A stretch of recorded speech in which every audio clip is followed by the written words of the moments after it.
sus centinelas de Cristo. Today's title for February 18th, Why? Cast your cares on the Lord that he will sustain you, and he will never let the righteous fall. Our family has suffered a tragic loss when my siblings, Sarah and Nathaniel, were victims of a freeway accident.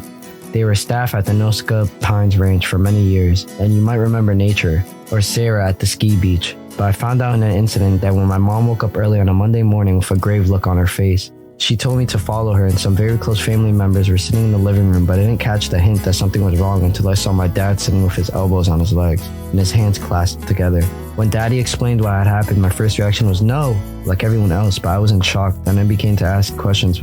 Why, God, why? Being so vulnerable at the time when I realized that Satan was trying to turn me against God and blame him, but I couldn't count the number of times that I cried out in anger at God for taking my brother and sister away, or for not preventing the accident. Of course, what I and the family really needed was to help get through this was help from God. It seemed like the right thing to do, so I prayed for my family and for his presence to come and take all my grief.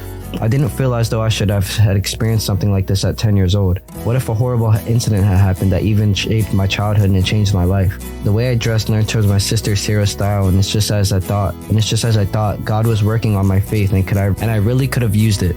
Casting my burdens on Jesus relived me, and so I depend on him a lot more. In tough times, we must turn to God for support, and I thank my siblings a lot occasionally, and I still cry, and I find comfort in knowing that we all would be going home soon. Thanks for listening.